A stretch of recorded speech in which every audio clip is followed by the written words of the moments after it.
Bueno, era para enseñarles el documento de partida.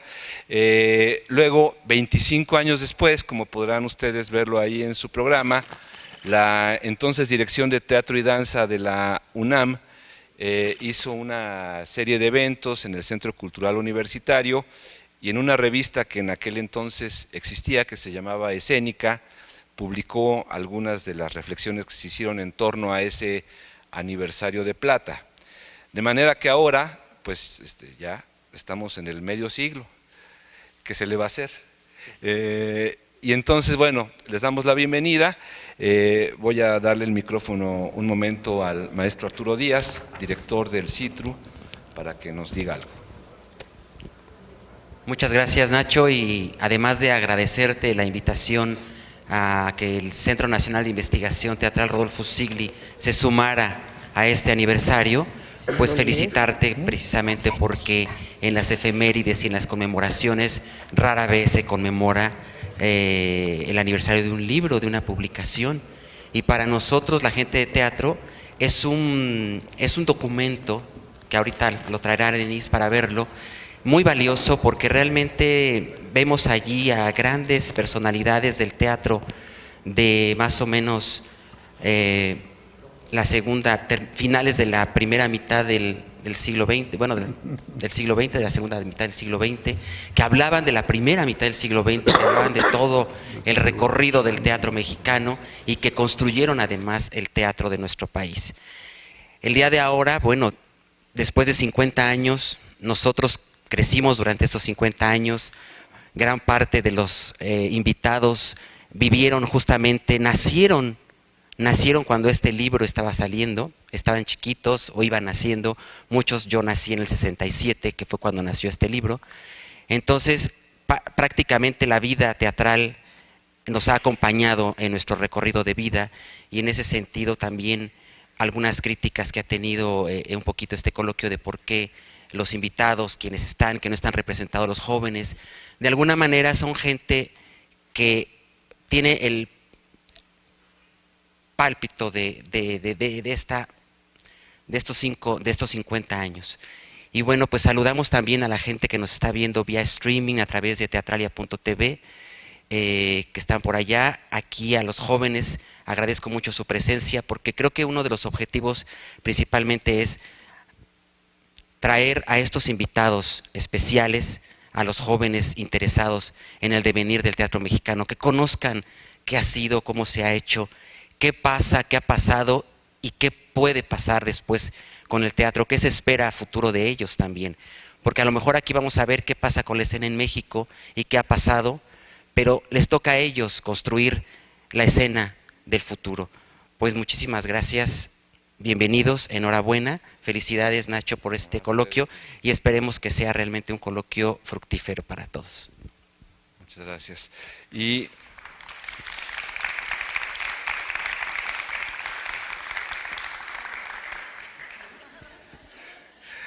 hace más de 30 años, cuando, no haré más precisiones, solo diré hace más de 30 años, cuando uno llegaba a las clases al Colegio de Literatura Dramática y Teatro, llegaba al entonces Teatro Nuevo, que ahora se llama Teatro Rodolfo Sigli, a tomar clases de actuación 1 con la maestra Aimee Wagner. Por lo tanto, con mucho afecto, mucho cariño y también con un gran valor simbólico, pues me parece muy importante que ella esté a cargo de la conducción de esta primera charla. Como parte de la labor del CITRU se han elaborado 6 ejes de discusión que estarán reflejadas en su momento en la publicación digital que se haga, que son: la primera, efemérides; la segunda, desplazamiento del texto dramático; la tercera, el espacio del teatro; la cuarta, sistema de producción institucionales; las 5, acciones descentralizadoras; y las 6, formación de actores. Pues muchas gracias, bienvenidos. Muchas gracias, bienvenidos, perdón, estoy ronca, así es que me van a disculpar. Como pueden ver, tenemos una mesa de lujo, ¿sí? tenemos aquí a dos grandes teatristas mexicanos. El primer actor, Héctor Bonilla, cuyo currículum no voy a leer completo, puesto que es, si ya me dijo que no, puesto que es enorme.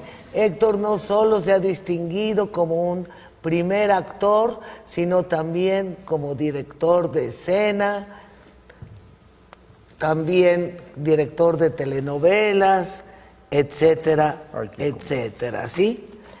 El caso de Estela, pues creo que Estela desde antes de nacer ya estaba involucrada en el teatro.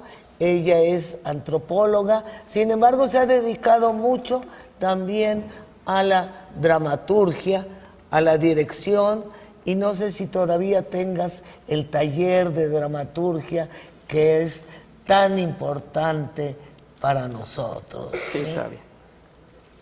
Entonces cedo la palabra a Estela. Bueno.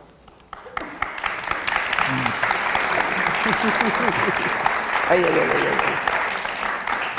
Bueno, buenos días. Nos propusieron 3 preguntas para abordar esta charla.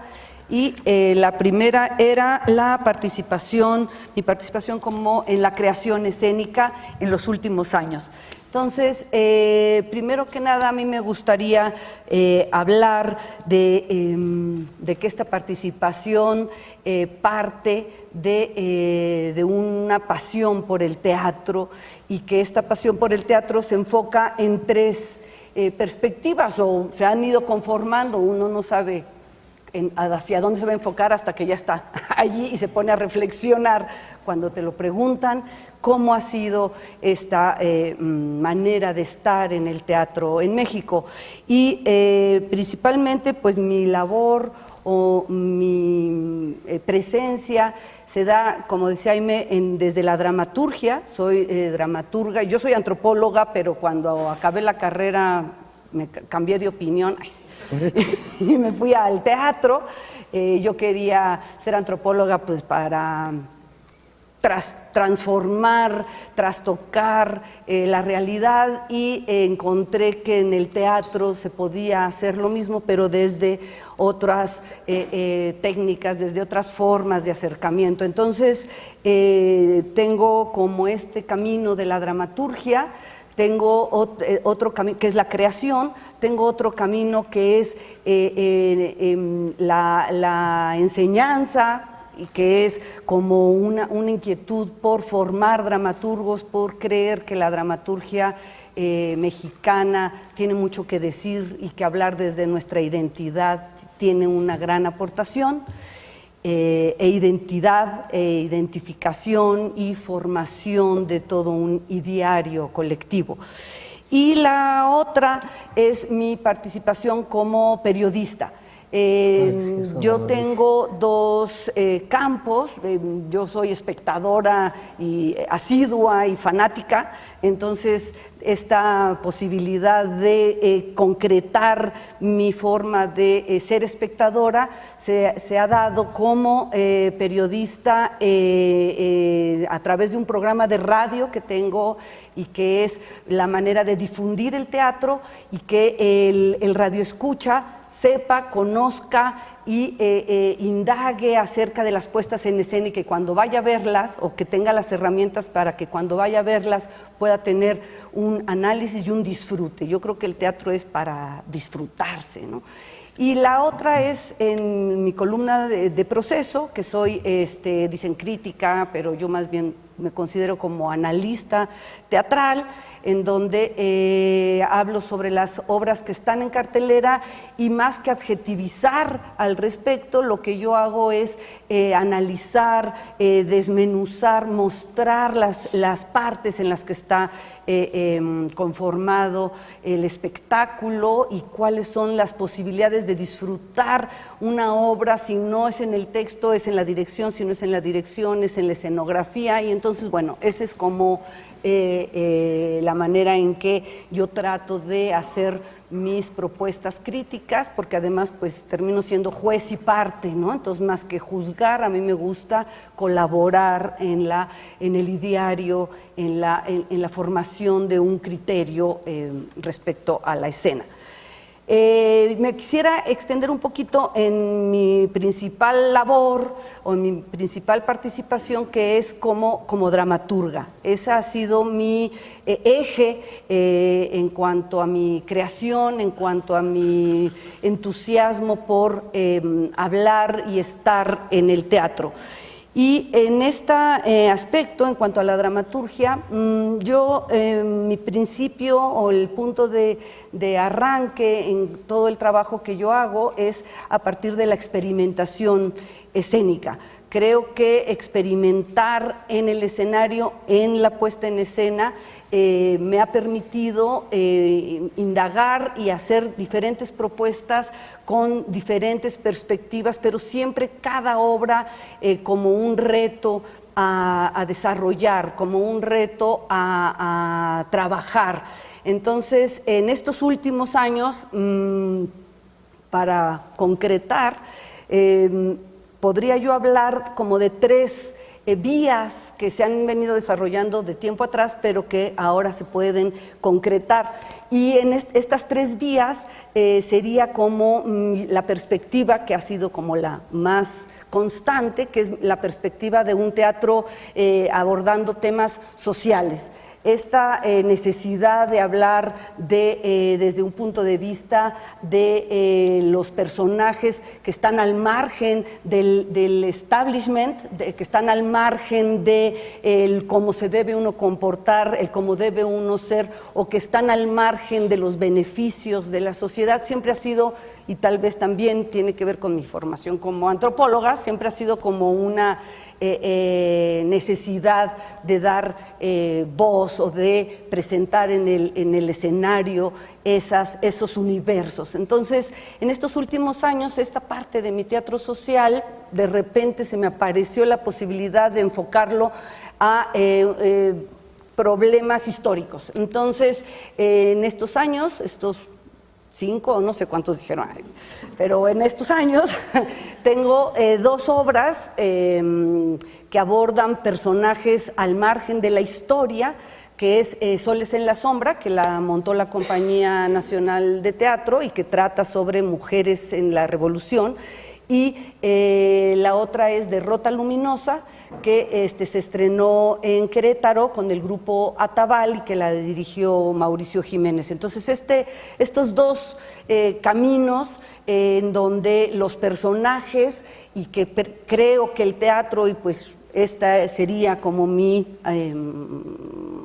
no sé si aportación, pero presencia, si le quieren llamar, es como dar a conocer, sacar a la luz estos personajes que la historia los ha olvidado, ¿no? Entonces, estas mujeres son, en Soles en la Sombra, son 3 mujeres que sobre todo, y también en Derrota Luminosa, trabajan y transforman la realidad a través del pensamiento. Entonces yo creo que así como el teatro trabaja y lo que aporta es en transformar el pensamiento, en dar posibilidad de pensar de otra manera, de generar pensamiento a través de la vivencia, porque no es a través del intelecto, sino que es viviendo la escena como espectador, o ustedes como actores o como creadores del escenario, es como se da vida a toda otra realidad. Entonces, Soles en la Sombra trata sobre Juana Belén,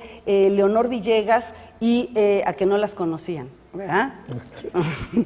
Juana Belén es periodista, fue periodista y participó en todos los movimientos desde el anarquismo, que es como otra forma de traer al presente una ideología que está mal interpretada, que es una utopía y que justo ahora es lo que necesitamos, una utopía de que la realidad puede ser diferente a como la estamos viviendo. Entonces, estas obras tratan de trabajar estas otras posibilidades de realidad, y que en Derrota Luminosa hablo sobre los hermanos Flores Magón, que son los anarquistas por excelencia, y que cuando los conocí fueron realmente los que generaron la revolución, porque partieron de la conciencia, y ya después cuando llegó Zapata, Madero y todos los demás, ya había toda una concientización a través de su periódico, a través de las manifestaciones, los mítines,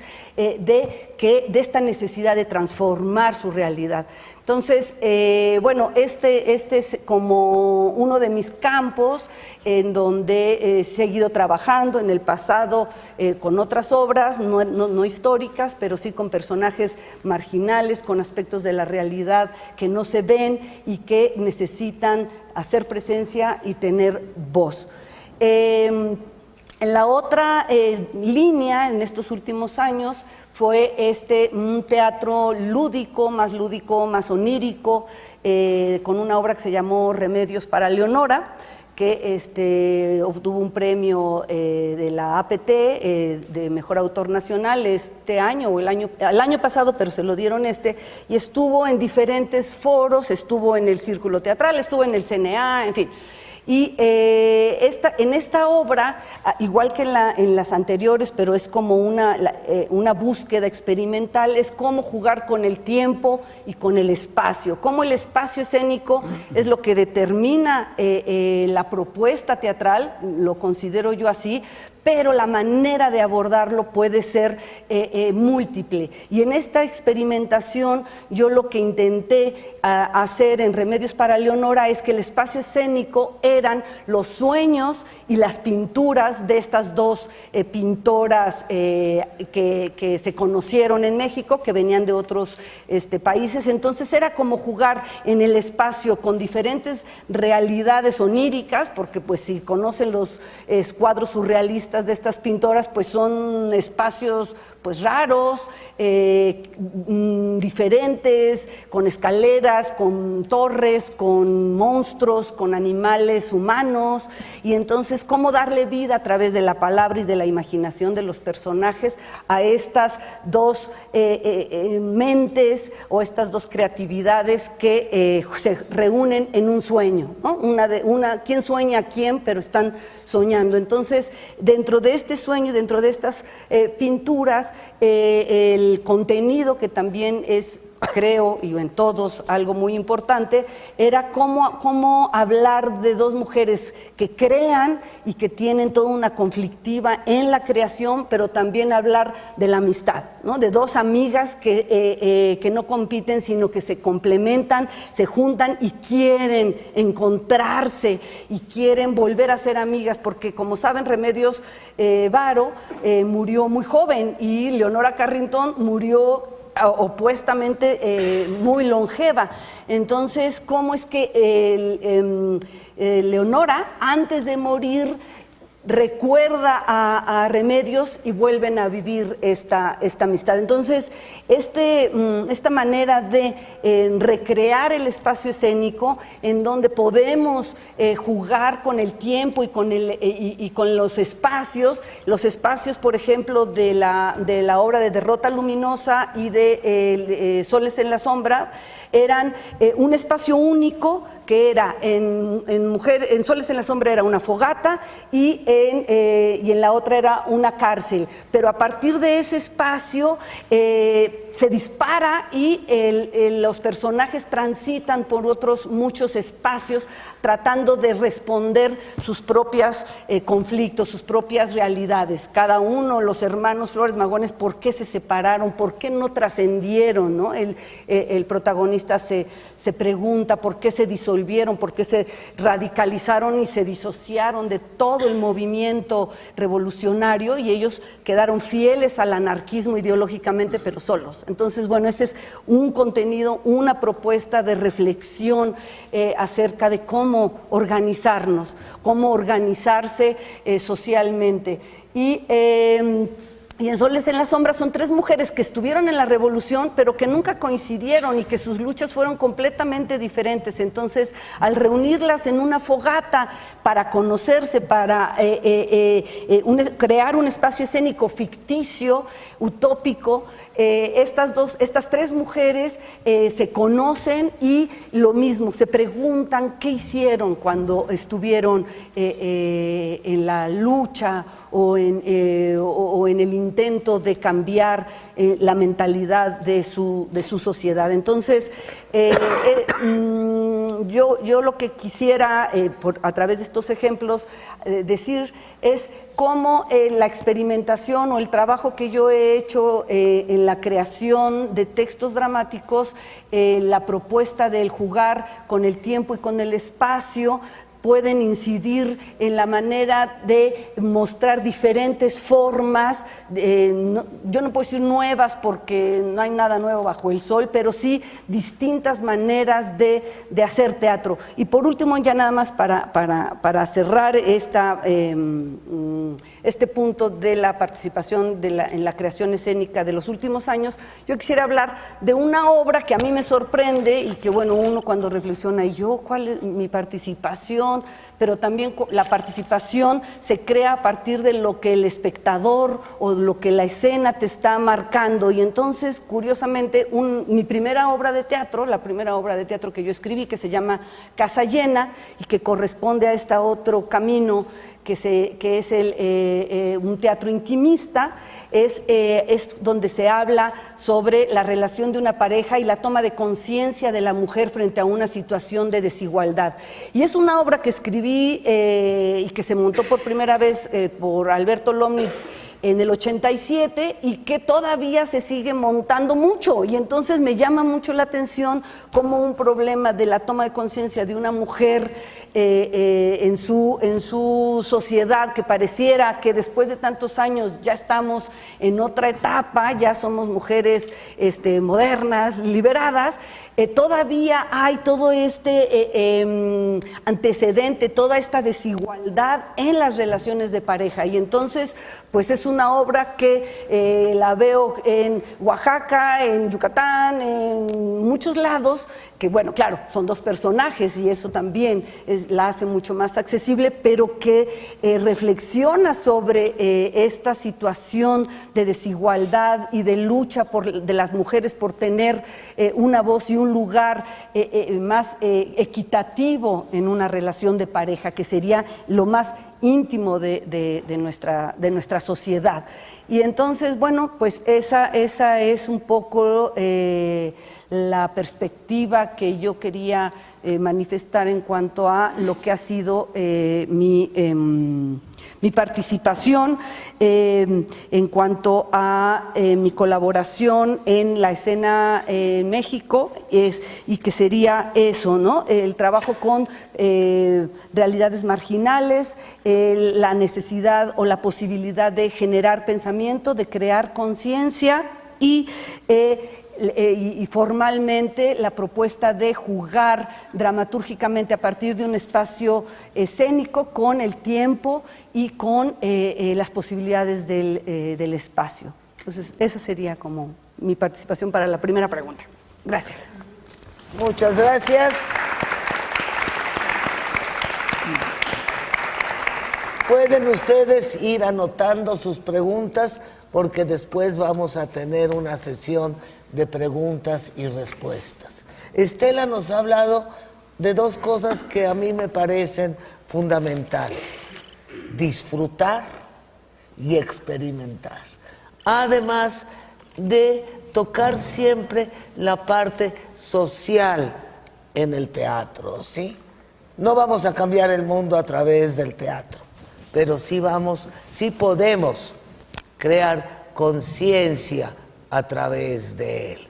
Mucha gente ha dicho que el teatro está, desde hace 50 años, que el teatro está agónico, que va a fallecer. Creo que el que va a fallecer es nuestro planeta, desgraciadamente, pero mientras tengamos sensibilidad, queramos decir algo directamente al público, creo que esta es una de las grandes magias del teatro. el contacto del público con actores, director y demás, con toda la puesta en escena, el poder generar toda esa magia que Estela ha generado exitosamente. Le cedo ahora la palabra a Héctor. Bueno, pues trato de ser conciso. Dice la pregunta, ¿cuál ha sido su participación en la escena mexicana en los últimos años? Los últimos años son de ustedes, yo tengo muchos años más en los que he participado, por eso como actor he participado en 137 puestas en escena, algunas obras repetidas, 3 o 4, he dirigido 42, soy autor de 5, 4 de ellas en el contexto de Museo Vivo, que es un concepto que yo desarrollo. En el aspecto histórico y que se trata de representar hechos históricos en los lugares donde realmente ocurrieron para que los protagonistas no sean los actores, sino los ámbitos y que la emoción teatral no se reduzca a lo que implica la representación, sino que esté involucrada de las vibraciones que tiene el ámbito. Les pongo un ejemplo, hice una obra que denominé Conspiración y que yo hacía el cura Hidalgo con mi coco rapado y que se desarrollaba en varias partes. Hacíamos una cena con comida de la época, música de la época, estos elementos cachondos, metían mucho a la gente, y de ahí nos íbamos a casa del licenciado Lorenzo Parra, donde hay una placa que dice que ahí se conspiró, y ahí se desarrollaba una escena de conspiración en la que participaban Hidalgo, Allende, los corregidores,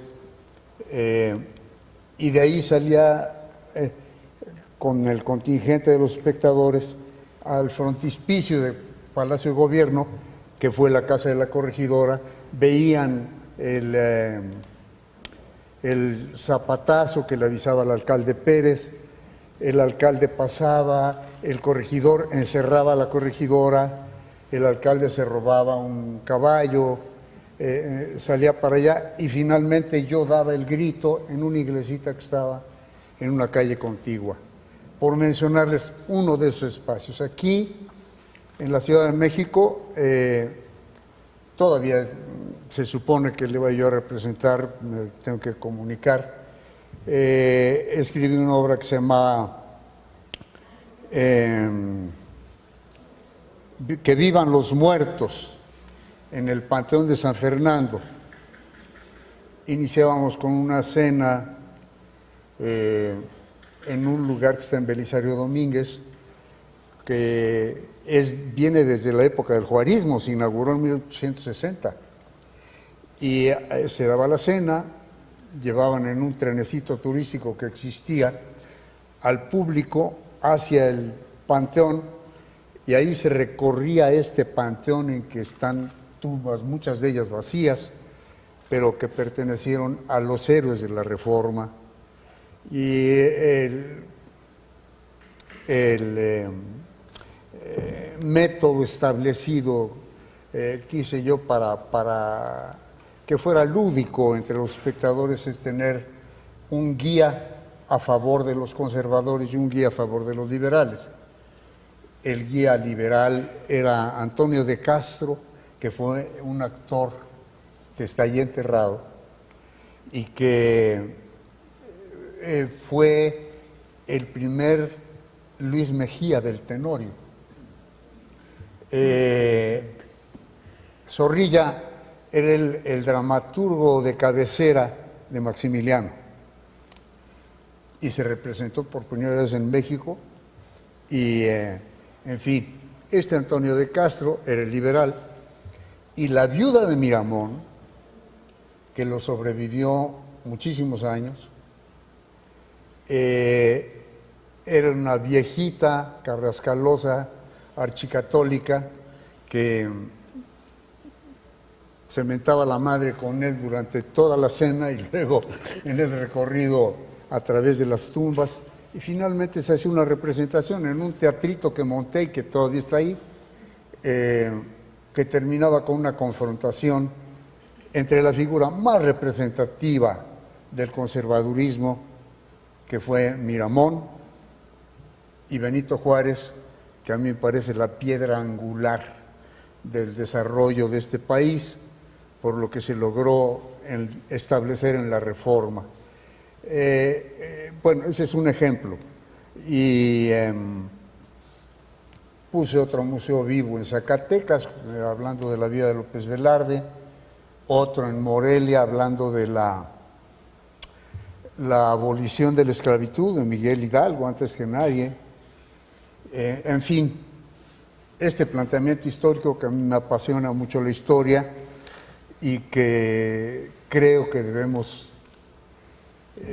rascarle a la historia de México. Hay una serie de cosas que desconocemos, esfuerzos que se han hecho y que están flotando, como todo en el mundo, por los intereses creados, y que sabemos que pues, la gente del dinero sigue teniendo el poder y están subyacentes, ¿no?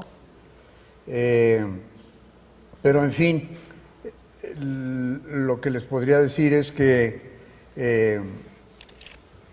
como director he procurado, independientemente de la experimentación, buscar la congruencia con el texto al que me aboco. Y como actor, yo tengo una premisa. Esto es un eslogan que repito por ahí. Un actor es mejor actor mientras más géneros toque con solvencia. Es decir, si hace una comedia musical, que cante o que baile lo suficientemente bien, o se hace una tragedia griega, que tenga el empaque y la calidad de voz que se necesita, o una obra de búsqueda, en fin, que toque los géneros con solvencia. Mientras más géneros toque con solvencia, tragedia, comedia, pieza, farsa, etcétera.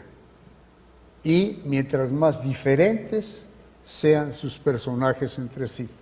Es decir, que la caracterización, echando mano de esas cualidades, pueda conducir a una real caracterización. Y pues ya no me quiero extender, eso es lo que yo diría de la pregunta 1. Gracias, Héctor. Fíjense las... Ay, sí, perdón. Ya te estoy apagando el aplauso.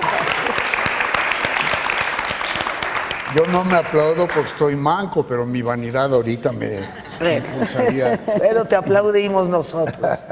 Fíjense las coincidencias de nuestros dos invitados en torno a la búsqueda y a tocar todas esas lacras de nuestra sociedad, ¿sí? Por un lado, la lucha de las mujeres, que también es histórico, y reivindicar a muchos de nuestros personajes de la historia que han sido olvidados, ¿sí? No sé, después te preguntaré de doña Josefa. Ah, de José Ortiz de Domínguez. Que tenía Sí. su relación, no me acuerdo si con Aldamita o con... No, con Juan, se tiró a Hidalgo. Esa fue la güera Rodríguez también, ¿no? La También, corregidora. también, bueno. ¿Cómo no? Bueno, sigamos, después vamos al lavadero y al Pero chisme. mira, es una mujer que se proyecta al futuro de esta libertad sexual que evidentemente debe existir en la mujer, Claro. ¿no? Y que vemos que ahora se está patentizando, está creciendo el feminismo en el mejor sentido de la palabra, pero que esta igualdad sexual es fundamental, ¿no? Venimos de esta represión absurda y de que el hombre tiene libertad sexual y la mujer no, y que es una falacia además, o sea, simple y sencillamente se soslaya, pero de la manera más imbécil. Perdón, no me quiero extender. Bueno, muchas gracias. Continuamos, por favor. Continuamos. Bueno, la segunda parte es mi posición teórica frente a la creación escénica. Bueno, muchas de las cosas que comenté anteriormente, pues forman parte de esta posición teórica o de esta visión que uno puede tener acerca de la creación escénica. Entonces, podría yo resumirlo o concretarlo en este aspecto de siempre partir de una visión crítica como creador. Creo que el hacer teatro nos obliga a tener como punto de partida el criticar, el estar inconformes, y más ustedes como jóvenes, ¿no? Y nosotros también como lo que somos. Ay. No eres joven. Aquí nosotros ya no tanto. Que finalmente, pues sí, uno puede seguirlo manteniendo porque la esencia del teatro yo creo que es crítica y inconforme con lo que sucede en nuestra sociedad. No hay manera de estar conforme, y menos si uno hace teatro, y esa realidad nos obliga a crear de cierta manera y abordar temas también desde esa perspectiva. Entonces, creo que ese punto de partida es fundamental en el teatro, y que nos lleva a esta necesidad de que el teatro sirva como para hacer, para generar testimonio, pero para generar conciencia, pero para también ser un testimonio, ser como un testigo de nuestra realidad. Y no significa que sea un teatro rigurosamente social o político, todo el teatro es político, pero sí que sea una posición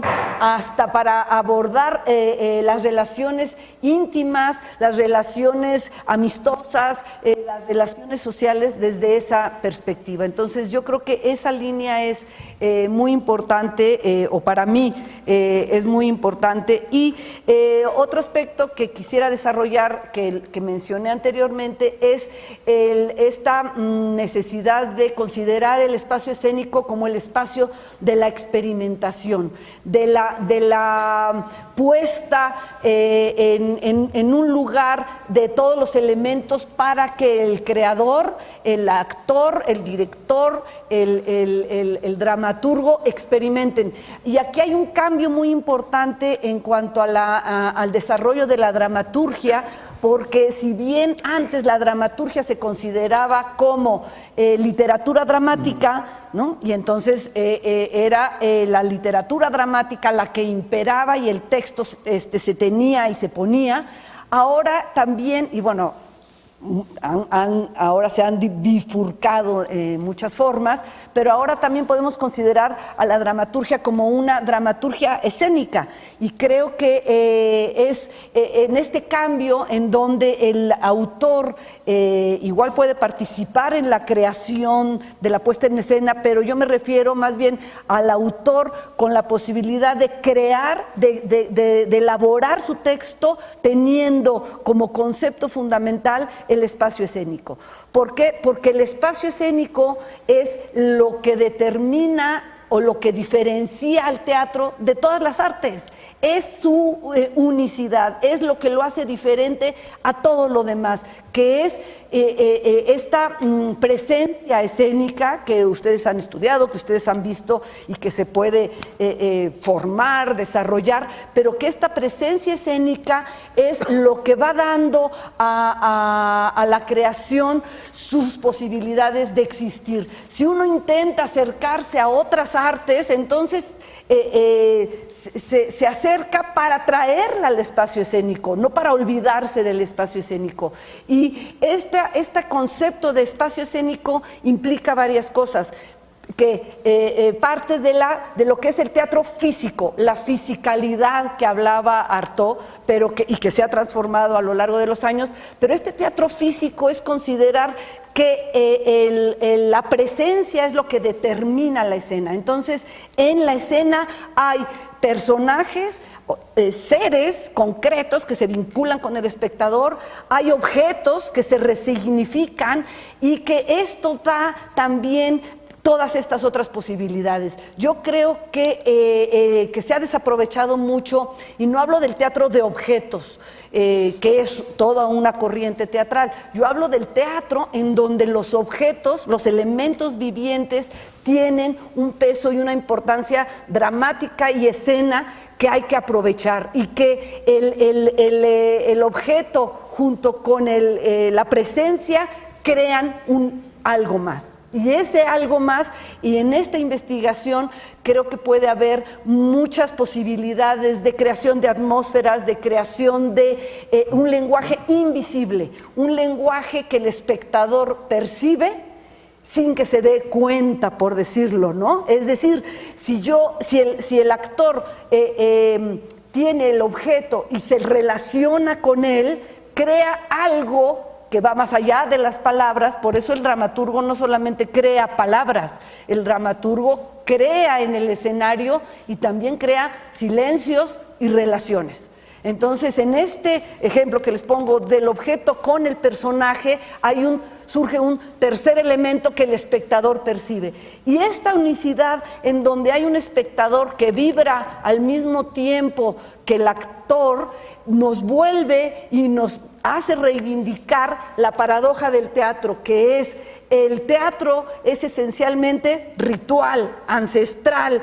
El origen del teatro es el rito, la confluencia colectiva de seres humanos con diferentes ideologías, y que no importa, que se reúnen y que crean algo más, que vibran y que comparten. Y ustedes como espectadores, no sé, cuando van, se dan cuenta, estás vibrando con lo que estás viendo, pero estás vibrando con el de al lado, con los silencios que se crean, con las risas que se generan, con el hartazgo de otros, con la vitalidad de otros. Entonces, en esta confluencia hay cómo trascender cómo integrar esta paradoja, que es el teatro como ritual y al mismo tiempo el teatro con los lenguajes más contemporáneos. Entonces, este juego de la contemporaneidad con lo ritual es muy rico, y que no nos podemos alejar de lo ritual, porque entonces nos volvemos cine, nos volvemos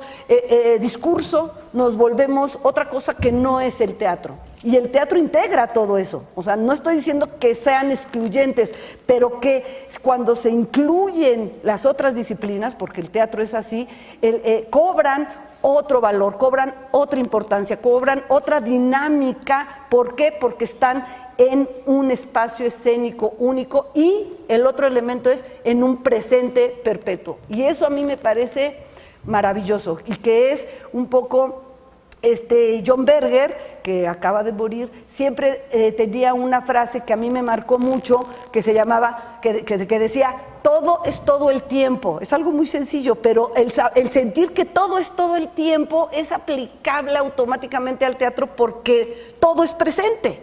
Entonces, esta posibilidad de que en el presente, y bueno, y retomo un poco lo que platiqué antes, en que en el presente suceda el pasado y hasta el futuro, y hasta los pensamientos y las posibilidades de realización, todas son en presente. ¿Por qué? Porque están sucediendo en ese momento. Y esa oportunidad de crear a partir del presente creo que enriquece mucho la investigación, porque el presente nos da la posibilidad de lo físico, pero también nos da la posibilidad creativa de convocar todo lo que se ha desarrollado con la teoría cuántica, ¿no? Los mundos paralelos, podemos vivir al mismo tiempo, yo más otro, yo soy yo, pero yo soy otra persona también, y al mismo tiempo soy otra posibilidad de ser, en fin, pero todo confluye en el presente. Entonces, bueno, esta posibilidad del presente en el teatro me parece una herramienta o un recurso muy rico para investigar y un principio esencial de lo que yo considero que es el teatro.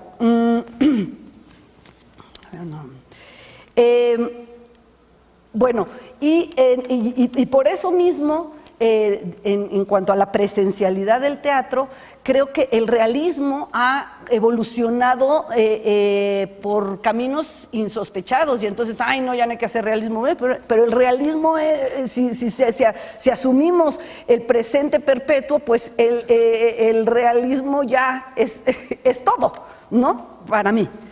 Y en esa posibilidad, entonces, el realismo ya no se acerca a, por ejemplo, en los tiempos de Strindberg, cuando la literatura dramática exigía, decían unos X, que primero hubo dramaturgos realistas y luego hubo teatro realista, ya no estamos en ese momento en donde Strindberg se ponía pero como fúrico y histérico porque cuando estaba haciendo su escena, él es de los primeros o de los representantes más importantes de la nueva etapa del realismo, se movían las paredes o cuando abrían una puerta temblaban los muros porque decían, no, yo quiero el realismo, yo quiero, mi obra de teatro está hablando de lo real.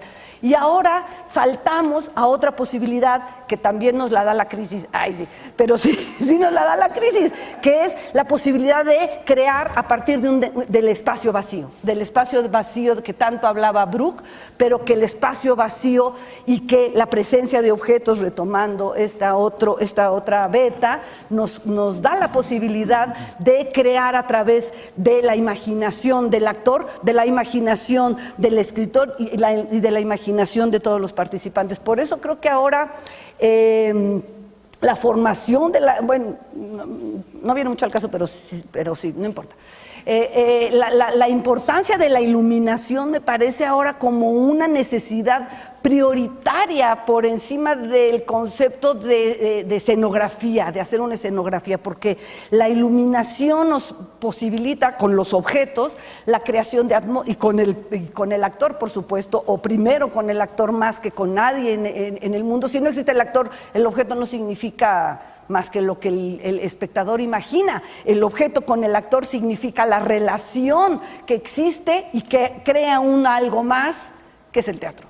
Entonces, esta posibilidad de el espacio vacío en donde la iluminación, la presencia y el juego de los objetos transforma la escena y crea todas estas atmósferas que nosotros podemos experimentar y que como es teatro, el espectador sin decir nada puede transmitir. Yo tenía una obra que era un experimento, pero era en el 90 y no sé qué, hace muchísimo, que era un teatro sin palabras y todo sucedía a través de un gran ventanal en donde los personajes no hablaban, pero luego hablaban, pero tampoco los oías porque en el realismo, pues si tú estás detrás de una ventana de un edificio no escuchas, pero lo que uno veía era cómo el personaje sin palabras se iba relacionando con todos los objetos y cuando salía el espectador, cada quien me contaba una historia diferente. Me decía, no, es que esta chava no sé qué, y rompió con su novio porque vio una foto y entonces el collar y se puso y le dio un beso al espejo porque se imaginó que ahí estaba, o a ella misma, ¿no? Entonces, cómo ese vínculo, y en este experimento era qué pasa si no hay palabras, qué historia se crea el espectador a partir de eso, va creando un lenguaje alternativo. Y por eso insisto que la dramaturgia no solo es palabra, va creando un lenguaje alternativo que el espectador asume, inventa y se crea su propia historia. Entonces, a raíz de este experimento, en donde trabajando con los actores eran ejercicios sobre creación de atmósferas y el objeto, no, estás en una cama, no, pero no estás en una cama, estás en una barca, ¿no? Entonces el personaje, Lucero Trejo era en ese tiempo, estaba en una cama, en ese insomnio, y estaba viviendo su soledad, pero en una barca. Entonces la sensación que se transmitían nadie me dijo, ay, estaba en una barca, ¿verdad? Pero la sensación de desamparo que se vivía era esta comunicación no verbal. Y de ahí entonces hice otro experimento que es como mi obra más compleja.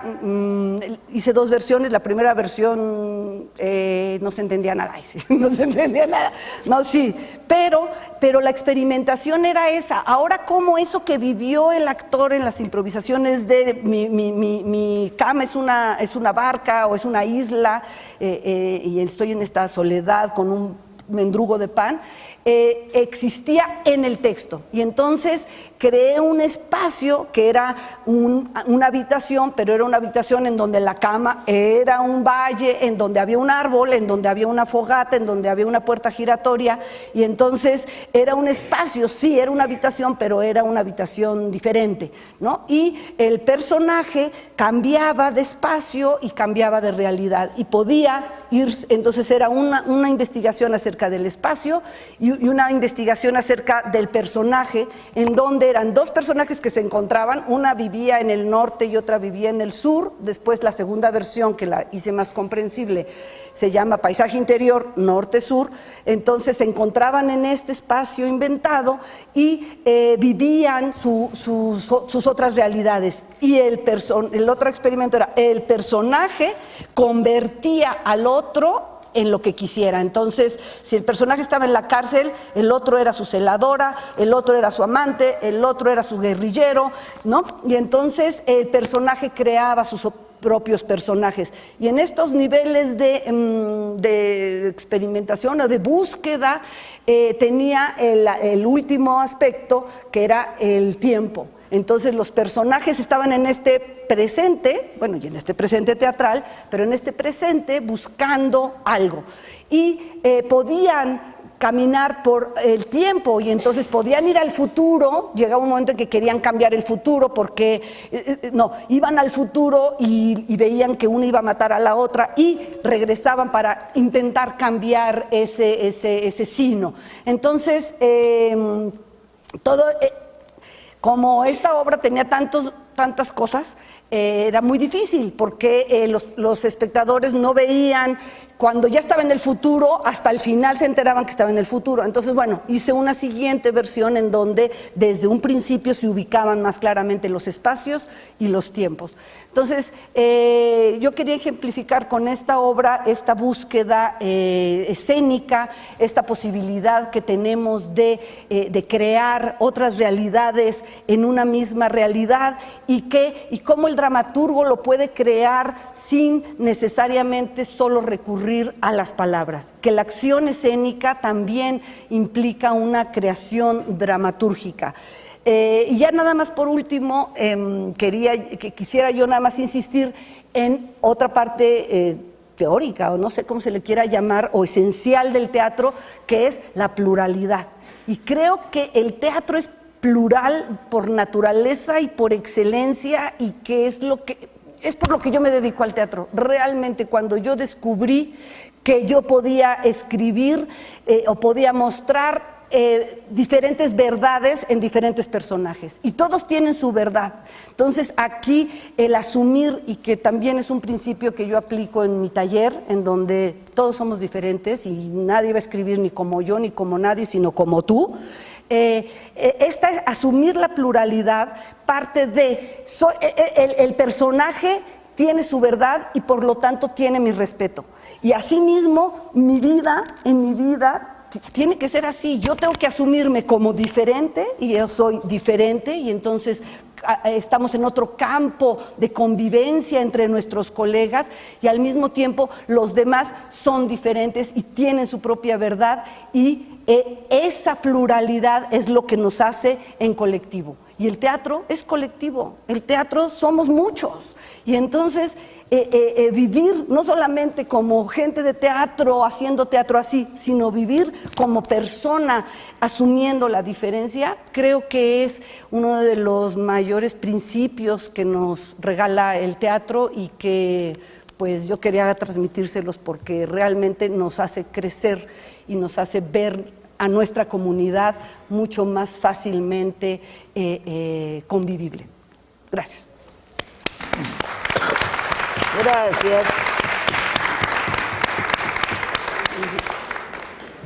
Continuamos. Retomo la pregunta, dice, ¿cuál es su posición teórica frente a la creación escénica? Les decía yo, repito mi eslogan, ¿no? Un actor es mejor actor mientras más géneros toque con solvencia, mientras más diferentes sean sus personajes entre sí. La perspectiva de un actor, la libertad total, ateniéndose a un código ético elemental. El teatro siempre ha sido transgresor. El único coto que le debiéramos poner es no transgredir con fines logreros. Pongo un ejemplo ahorita que está vigente, ¿no? Que de pronto hay una compañía por ahí que anda haciendo teatro político a base de muchos chistes regurgitados de hace mucho tiempo, aprovechando para hacer escarnio de Peña Nieto y socios, pero es porque quieren provocar la risa, que se opere esta catarsis imprescindible para el teatro, que es la relación actor-público, pero con un fin logrero, ¿no? Y de eso tenemos una cauda histórica impresionante, ¿no? Tenía su mérito Palillo, que cultivaba este género con un amparo en la bolsa, y esto se volvió mítico, pero el caso es hablar con verdad de lo que realmente está sucediendo, no simplemente buscar un chiste que impacte de alguna manera. Y en este caso hay que pensar en considerar la posibilidad de transgredir, la posibilidad de dejar algo en la cabeza del espectador. Decía Stanislavski, una obra de teatro no es lo que escribe el autor, no es lo que dirige el director, no es lo que actúan los actores, sino la impresión que se lleva el espectador a su casa de lo que vio, cómo lo impacta. La última obra en la que estuve involucrado como actor se llama Jugadores, es de un espléndido dramaturgo joven, Pau Miró, catalán, y pues es una obra que plantea 4 viejos. Uno era un profesor que yo interpretaba, un actor fracasado que hacía José Alonso, un enterrador que lo hacía Salvador Sánchez y un ex peluquero que ya le robó a su mujer la peluquería, Patricio Castillo. Y son jugadores. El acto lúdico es una evasión de la realidad. No juegan para no asumir su siniestra realidad. El único que gana dinero de los 4 es el enterrador, que gana unas propinas. Y entonces lo que está describiendo, y la gente se desternilla de la risa de ver a estos 4 viejos, pero poco a poco se va dando cuenta que no tienen el poder económico, sexual, sentimental, mental, emocional, la pérdida de lo que es la vida en la senectud. Y la gente se ríe mucho, pero la reflexión que se llevan a su casa es que todos van a envejecer. Y entonces creo que es redondo el artilugio que emplea Pau Miró para contar eso. Ponerles el ejemplo que viví, que sería 6 años y medio, del diluvio que viene. comedia musical muy aparatosa, de teatros agotado, de martes a domingo 2 funciones, con un éxito impresionante, pero la estructura es muy ambiciosa y muy fructuosa en cómo impacta con la gente. Obedece a la teología de la liberación. Hay una rebelión en contra del Opus Dei y de lo que hace el papado reaccionario. Dios habla con un cura de pueblo y le dice al cura de una niña que se le resbala: no, llégale, manito. Hay que crear una nueva humanidad porque esto está de la fregada. Y un Dios coloquial habla, y esto en un aparato impresionante de lo que lograron. Había un círculo giratorio con un anillo giratorio alrededor que giraba en el sentido inverso y que entonces se iban acomodando las escenografías y se pintaba, era madera natural y se pintaba con la luz. En fin, una serie de hallazgos de cómo llegar a una puesta en escena muy ambiciosa. En contraposición a que digo, por ejemplo, otra obra que yo he hecho, Almacenados, 2 personajes, y muy ambiciosa en el sentido de decir, qué curioso que lo comentábamos la vez pasada que coincidimos, ¿no? Que es pues un viejo que está en un almacén y se ha pasado 29 años de su vida metido allí y llega un joven a sustituirlo y resulta que no hay un solo mástil. Entonces el joven se da cuenta que hay algo muy raro, claro, pues es una tapadera de un lavado de dinero y este pobre viejo pendejo va y se sienta ahí en el escritorio y se gana una lanita y se calla la boca.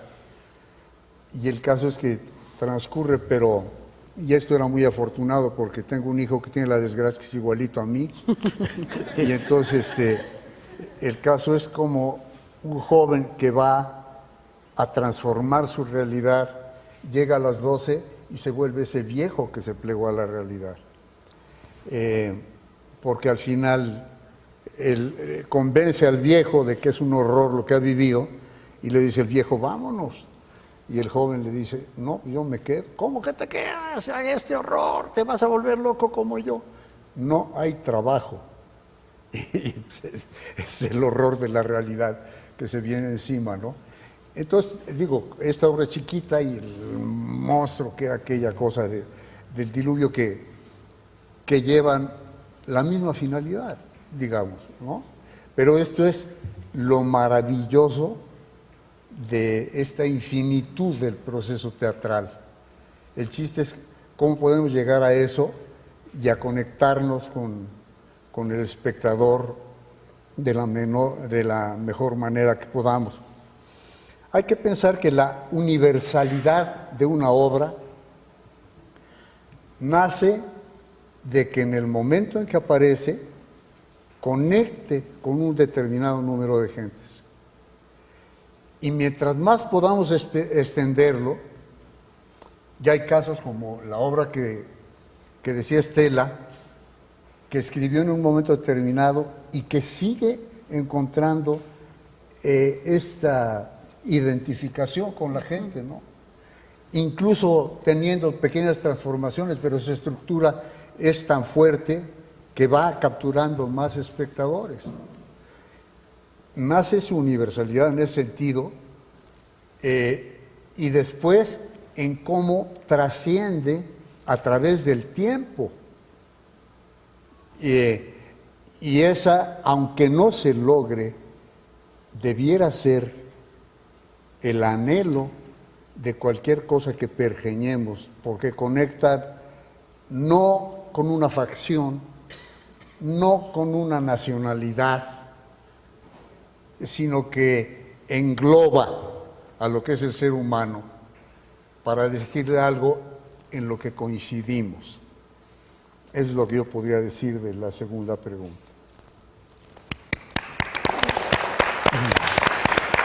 Viene otra pregunta, ¿verdad? Es muy tarde. Muchas gracias. Vean desde distintos puntos de vista las coincidencias en torno al espacio escénico, como ese espacio que nos lleva a otra realidad, pero al presente también. La ritualidad, yo recuerdo mucho el diluvio que viene, cómo funcionaba, la manera que me impresionó mucho. ¿Hace cuánto se montó el Estrenamos en el 78, hicimos una temporada de 4 años y medio y luego retomamos otros 2 años. ¿Cómo se construía el arca y todo lo demás, que era realmente fabuloso? Pero además otra coincidencia que a mí me parece fundamental es desde el punto de vista ético. La ética que debe tener el director, el dramaturgo, el actor, el hacedor teatral, donde coinciden ambos y coincido yo también, y espero coincidan ustedes, porque sin ética no estamos como estamos. Viene la siguiente pregunta. La siguiente pregunta es 3 montajes o más montajes que te hayan impresionado o que creas importantes, ¿no? O trascendentes, o un poco lo que mencionaba Héctor, que perduran. Yo querría recordar 4 obras. Una es, y que lo mencionaban en el escrito del principio, que es la obra que hicieron el Laboratorio de Teatro Campesino. ¿Cómo no? El Laboratorio de Teatro Campesino Indígena de Oxolotlán, Tabasco. En 1983 empezaron a trabajar y en 1986 la presentaron. Era Bodas de Sangre, pero en realidad era una versión de su directora, María Alicia Martínez Medrano, que pudo surgir este proyecto tan ambicioso y que permanece todavía de milagro, pero todavía sólidamente, junto con Julieta Campos, que era la secretaria de Cultura en Tabasco de aquella época. Y lo que me llama mucho la atención y que creo que es importante y trascendente es cómo este espectáculo es, independientemente de la anécdota, es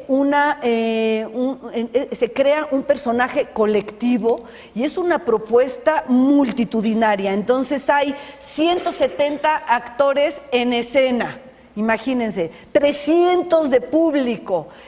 Vas a ese lugar y es un ambiente, es un espacio natural en donde hay un río, en donde hay un risco, en donde hay una montaña, y uno participa y es testigo de ver a los caballos, a la gente en caballo. El duelo entre los 2 rivales en Bodas de Sangre se da a caballo. Hay una presencia que es la que yo más recuerdo, que está siempre a caballo, un hombre con una máscara, bueno, como si fuera la muerte, es una calaca, y está como testigo dando vueltas en todo este paraje gigantesco.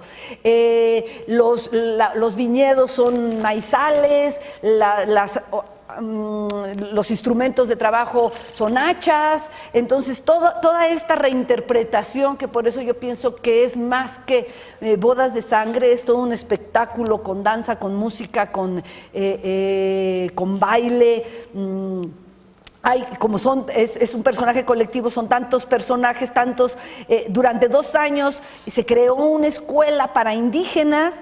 El pueblo se volvió un pueblo de actores, viajaron a Estados Unidos, viajaron a España, viajaron a Japón, a Francia.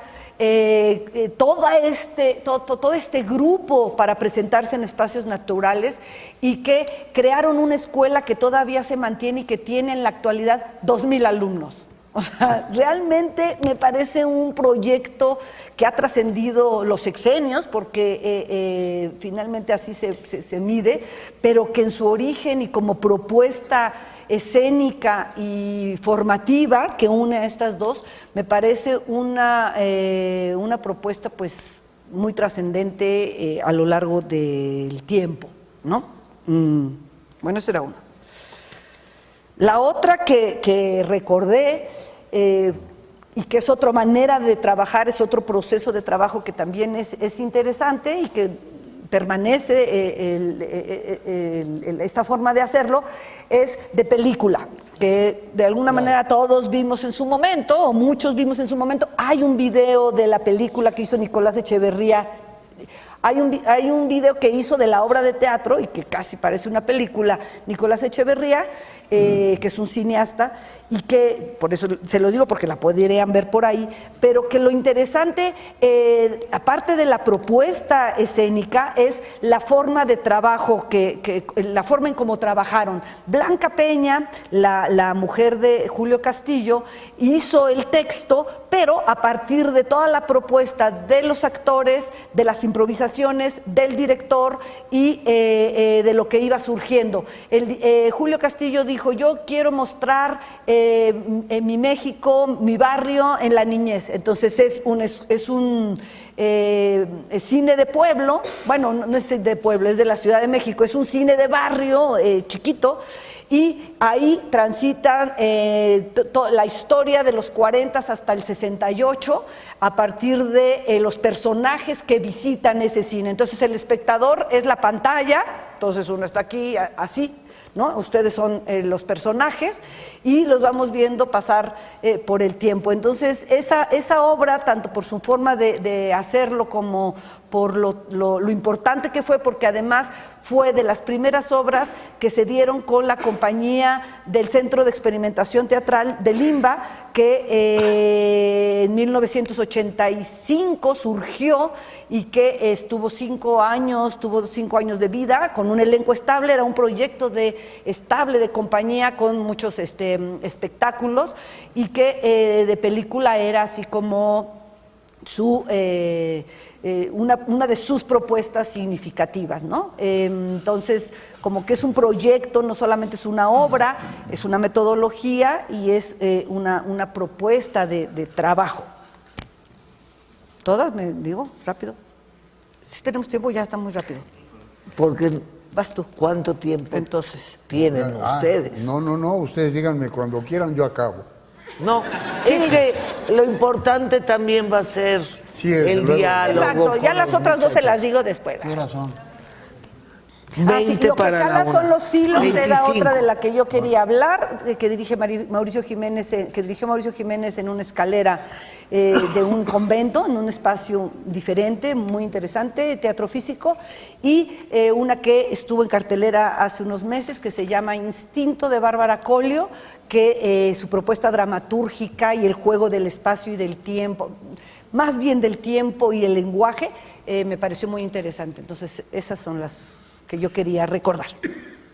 Bueno, y yo quiero decirles que al director que le puso el nombre a este espacio, José Luis Ibáñez, le dio una espléndida puesta en escena que se llamó Asesinato en la Catedral de T.S. Eliot, que fue realmente maravilloso. No me quiero extender, pero es una de las obras. La cantante calva de Ionesco, que puso Juan José Gurrola en la Casa del Lago, que también me marcó. Esperando a Godot, de Beckett, que dirigió Jodorowsky, un personaje muy controvertido, pero Alejandro Jodorowsky, pues yo puedo decir que fue el maestro de Julio Castillo. De ahí salió Julio enriquecido con toda la locura de Alejandro, un hombre muy fructuoso en lo que hizo, varias puestas en las sillas de Ionesco, era maravillosa, en fin, varias. Pero Esperando a Godot yo la vi 15 veces eran Betty Sheridan y Héctor Ortega, y de película de Julio Castillo, que es una obra monumental. Allí de mis cuates pues estaban el Negro Alcázar y Julieta Gurrola, pero la imaginería de Julio Castillo pues es algo que hay que... Y lo patético es que nadie sabe quién es el nombre de un teatro en la Unidad del Bosque, pero Julio Castillo es el director más creativo que ha nacido en este país. Curiosamente, inicia con una obra en la Sala Villaurrutia, dime, ¿cómo se llama? No, Cementerio de los Automóviles. Sí.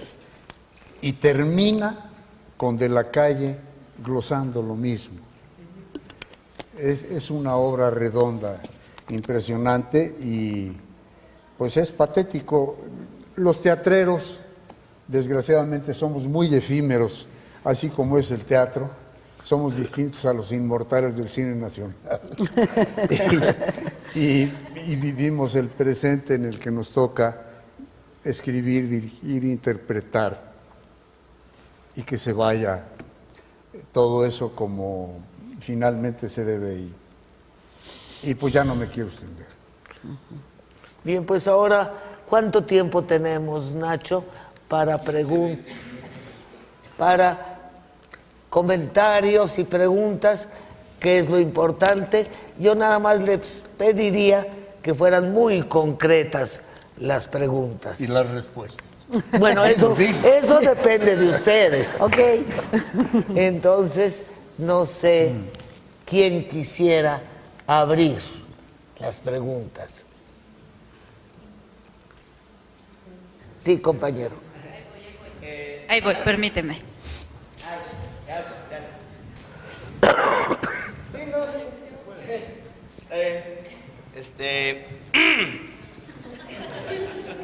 Ejem. No debíamos tener micrófono ni nosotros ni ustedes. ¿Verdad que sí? Somos teatreros. Y tenemos voz.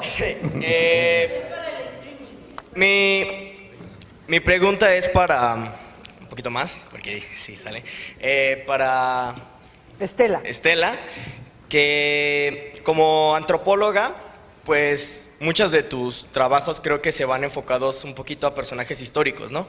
O a retomar ciertas cosas que han sido olvidadas, como ya dijiste. Entonces, creo que mi pregunta va a ser, ¿cómo integras la parte de tu investigación de estos personajes o de estos hechos para desarrollar la obra de teatro?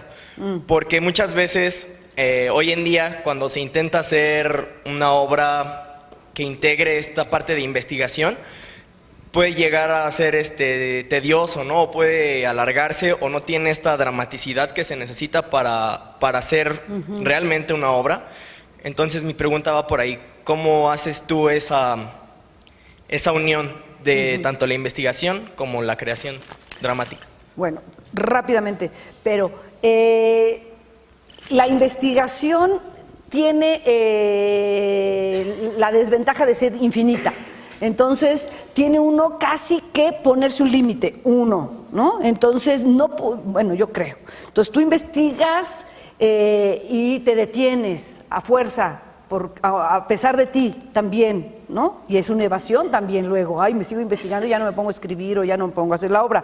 Pero el segundo elemento es considerar que todo lo que se escribe está matizado por el escritor, por el que lo hizo.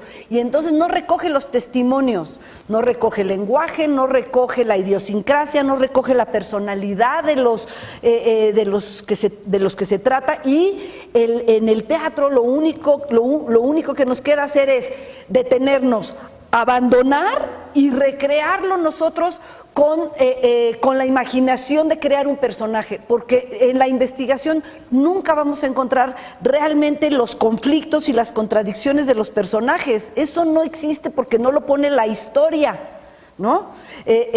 Tal vez los más contemporáneos puedas tú que te platiquen, pero sí hay que detenerse, retirarse y recrear los personajes desde tu perspectiva, como personajes, no como personajes históricos, sino como personajes a partir de sus contradicciones, de sus secretos. ¿No? Los personajes en los libros no te cuentan sus secretos, sus amores, eso hay que inventarlo. Yo sí creo que hay que inventar mucho, para que no se aburra. Bueno, creo que Héctor también, en lo que ha hecho de este tipo de teatro, con personajes históricos, nos puedes decir algo. Redundaría yo, porque te digo, simplemente es... si a ti te toca encarnar un personaje y le toca a otro actor al mismo tiempo, 6 meses después, vendrá esta fusión entre lo que propone la historia del personaje y las circunstancias físicas, psíquicas del actor que interpreta. Claro. Pero ya me callo. Exacto, ese es el siguiente paso. ¿Sí? ¿Quién más?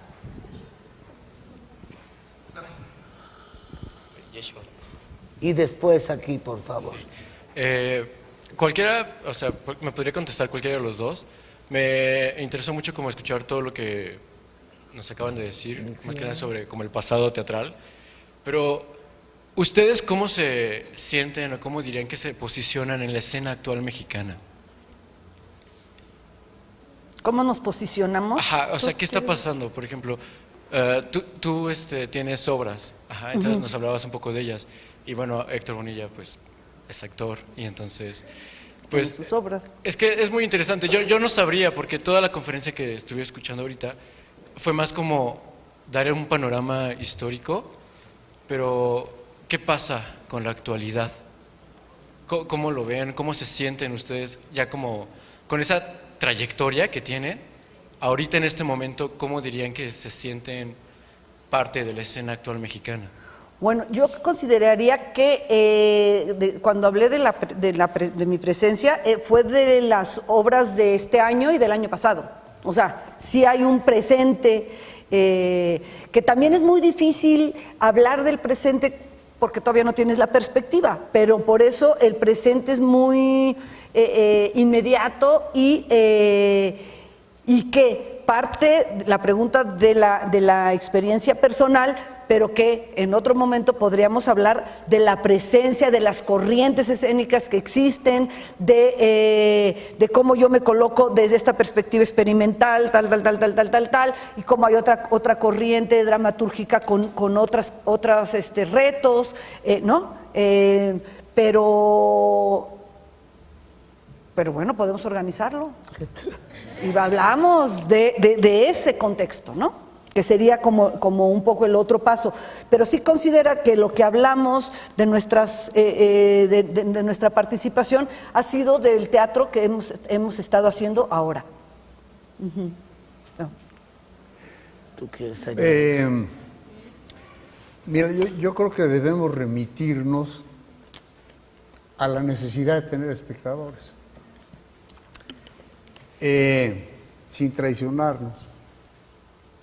Y hablo yo de la amplitud de no discriminar ningún tipo de teatro. El teatro bien hecho, e insisto, que tenga una dosis de transgresión, porque necesitamos transgredir, por ejemplo, el contexto político en el que estamos inmersos, y no es privativo de México, aunque aquí esté más exagerado que en ningún lado.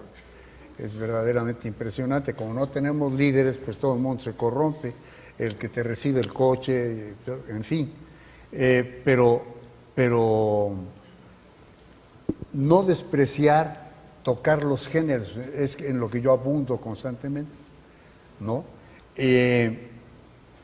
¿Por qué la gente tiene dinero para ir a ver El Hombre de la Mancha, 1,700 pesos un boleto, ¿no?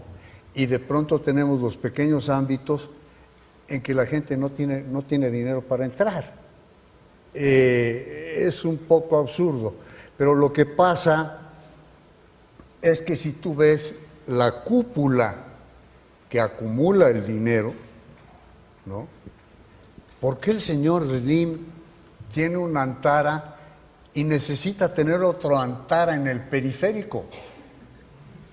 Digo yo, pues la gente que va a gastar allí cuesta mucho dinero entrar allí a tomarse una Coca-Cola, que por cierto nunca tomen esa mierda, por favor.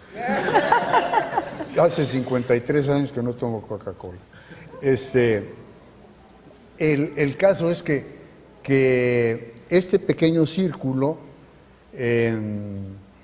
pues vemos cuando salen ahora los Panama Papers y todo esto, y si ustedes leen el libro de Alberto Barranco acerca de la podredumbre del cardenal Rivera Carrera, vemos que, por ejemplo, para hacer la Plaza Mariana, hubo un acuerdo con el señor Slim para desplazar a los pequeños comerciantes y realmente hacer una industria de vender virgencitas de Guadalupe, ¿no?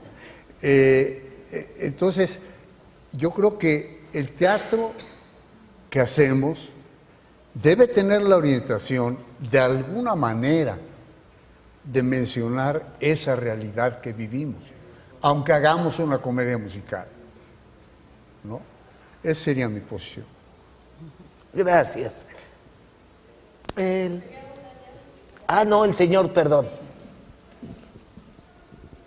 Gracias. A ver si pueden brevemente comentar un poco acerca de cómo se han manejado las estéticas teatrales en estos, digamos, últimos 25 años. En estos 25 años, imagínate. Bueno, es que el texto primero del que parte el coloquio fue hace 50 años, ¿no? Y después hubo otro a los 25 y ahora bueno, puede ser de un extremo a otro, ¿no? En este lapso. Digamos, desde cuando se preguntaba a Piazza cuál era la situación del teatro en México, hoy, ¿qué podríamos decir acerca de esa misma pregunta en términos de estéticas, de desarrollo teatral? Bueno, es un tema muy amplio, pero en cuanto a lo que ha pasado en 25 años, pues bueno, ahora sí que en el CITRU se dedican a investigarlo y muchos otros, ¿verdad? Pero en todas estas perspectivas. Pero yo podría seguir insistiendo en esta transformación de la dramaturgia, desde salir de un concepto abstracto a aterrizar un espacio escénico, el de la creación de diferentes estéticas a partir de espacios escénicos y compañías. Entonces tenemos teatros con su personalidad, tenemos compañías con su personalidad que están en esta búsqueda. Creo que ha surgido esta posibilidad de desarrollar la dirección escénica junto con la dramaturgia. Los autores y los directores son los mismos, ¿no? Entonces esta necesidad del autor de dirigir sus propios textos o el director de hacer sus propios textos, creo que eso es algo que se ha venido gestando en estos últimos años.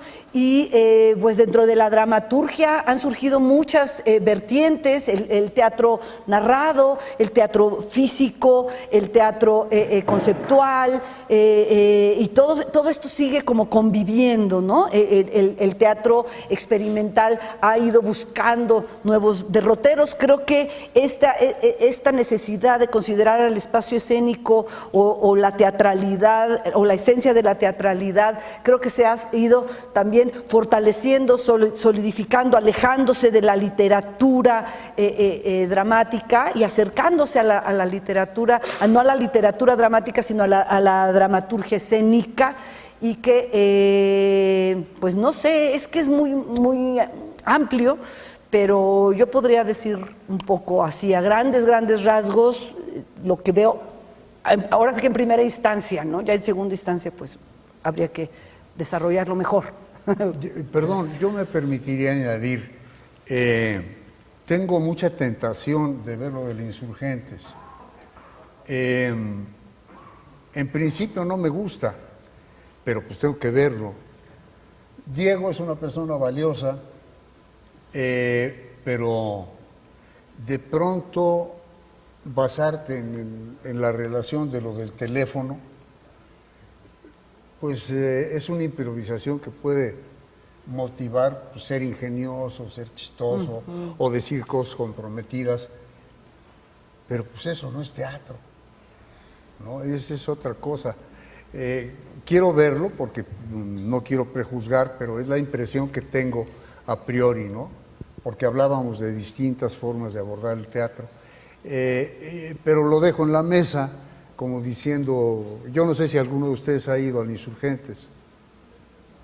¿A ver esa obra? Sí, ¿y cómo la viste?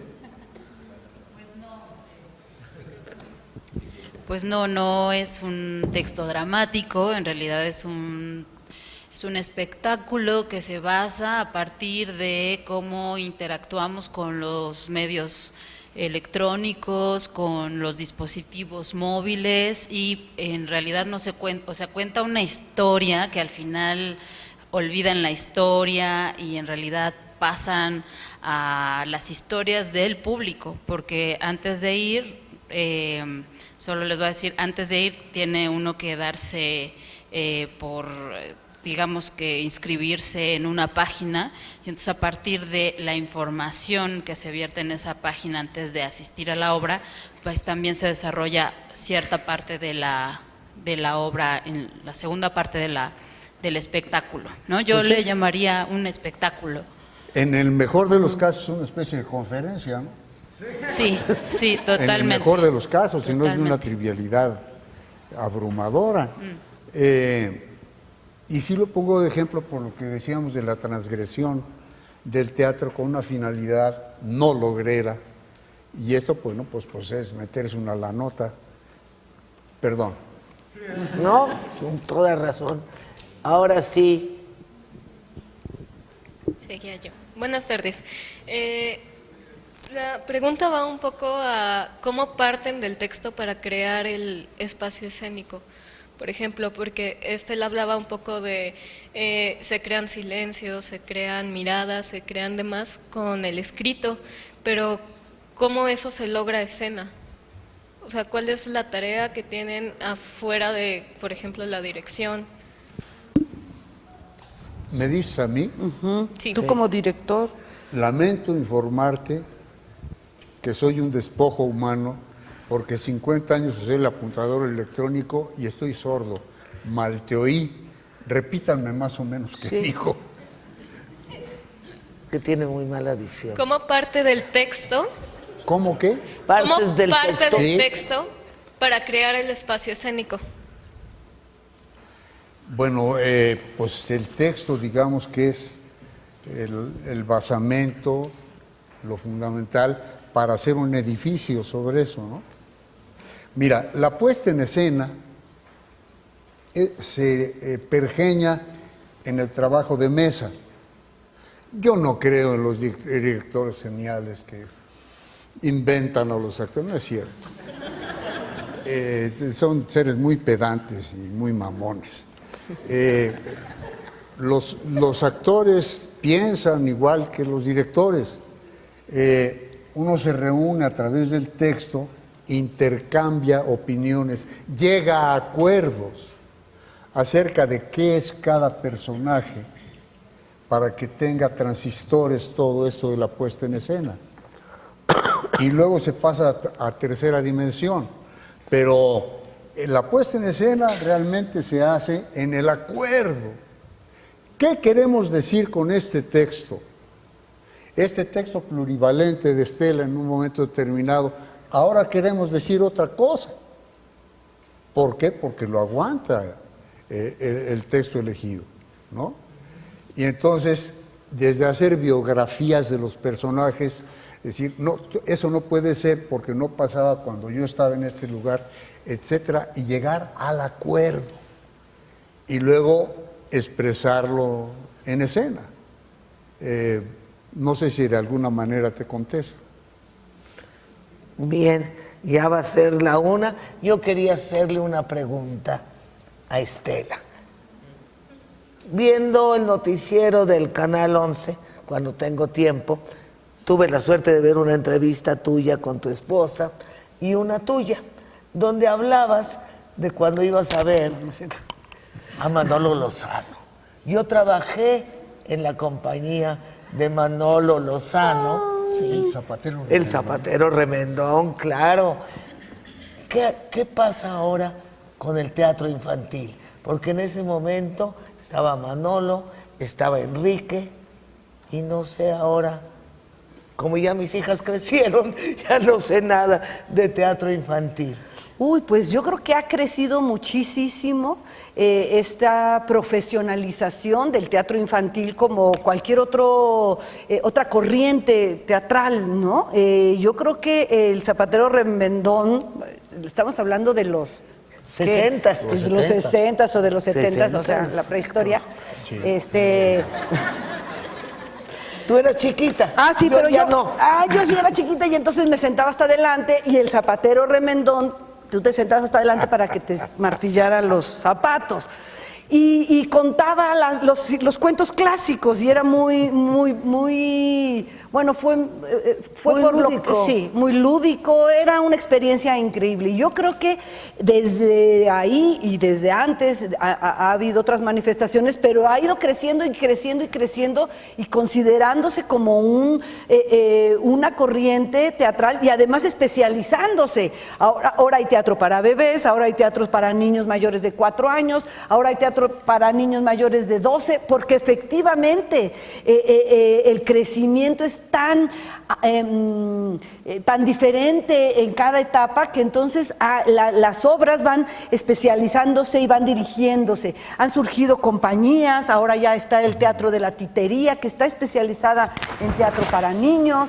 Yo creo que el teatro para niños es un campo amplísimo y prolífico. Ahora sí que hay muchísimas posibilidades de ver teatro para niños. Y muy importante. Y sí, y es muy la importante. Creación de públicos. Y es la creación, y claro, y es la gestación del público futuro. Y la polémica, ya nada más se las dejo así, la polémica de qué mostramos en el teatro para niños. Hacemos un cuestionamiento y les mostramos la cruda realidad. Hay toda una corriente, ¿no? Y se muere el abuelo y se muere no sé qué. Y hay, el niño tiene que cobrar conciencia, asimilar la realidad.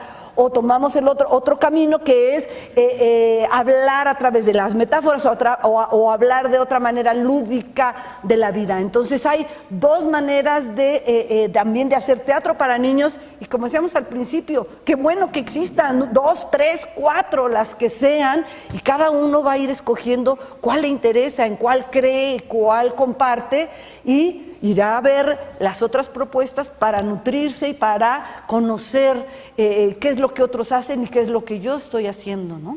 Permítanme contarles algo, porque es muy chistoso. En el Teatro Orientación, yo estaba en el hambre, y estaba yo en la Escuela de Teatro a la vuelta. Yo no sé si todavía tiene la orientación las sillitas que se ponían aquí arriba, ¿no, verdad? No, ya no. Tenían unas sillitas para que los niños se sentaran, se subían así y se sentaban los niños ahí, ¿no? Sí, sí. Y entonces resulta que a mí me ofrecieron salir allí en una obra que protagonizaba Luis Miranda, un actor que tocaba bien el piano y cantaba y demás, ¿no? Que se quiso suicidar cuando se murió Marilyn Monroe. Y resulta que él viajaba por el mundo en un avioncito con 2 mecates, se subía como de estos de la feria, que son así, tienen 2 alitas, ¿no? Entonces, yo voy hacia la India porque allí, y yo mientras entre cajas me ponía un turbante y unos calzones así, salía yo con una flauta para que llegara a la India. Y luego se iba a otro lado y me volvía yo a encuerar así y regresaba allí, ¿no? Pero el público eran unos niños que abandonaban a los papás crudos. Sí. Y los dejaban allí y no nos pelaban. Entonces el teatro pedagógico era un horror, porque llegaban los chamacos y yo, fuera de aquí, sáquese. Así tratábamos a los escuincles. Entonces, era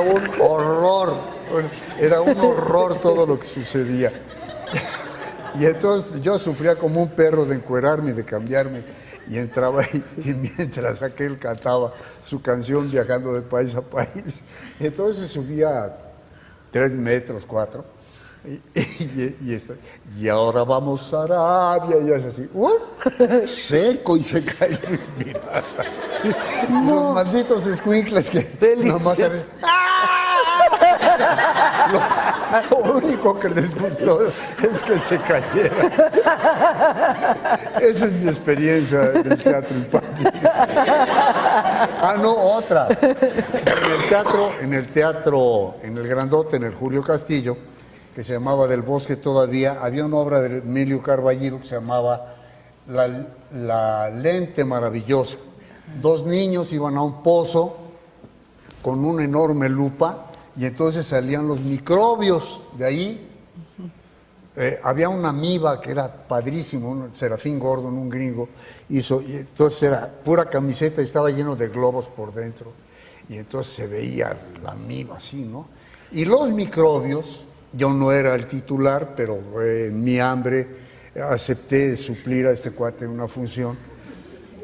Entonces era un traje de camiseta todo, pero con unas enormes patas, unas enormes manos. Había un arnés y aquí teníamos una cabeza. Veíamos por la boca, que nomás de afuera para adentro no se veía, pero nosotros mal veíamos así, ¿no? Para los lados. Y entonces salíamos nosotros y cantábamos, somos los microbios, y bailábamos. Y entonces, ahora vamos a recoger a los niños que no se lavan las manos.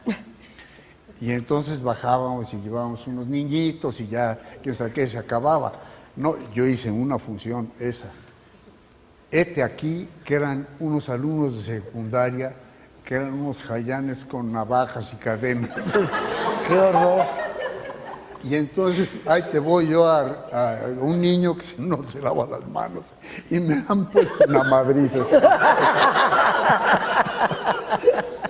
Subí totalmente derrotado por los que no se lavaban las manos y no volví a hacer la obra de Carballido. Bien, yo creo que con esto tan divertido cerramos ya y les brindamos un enorme aplauso a nuestros invitados.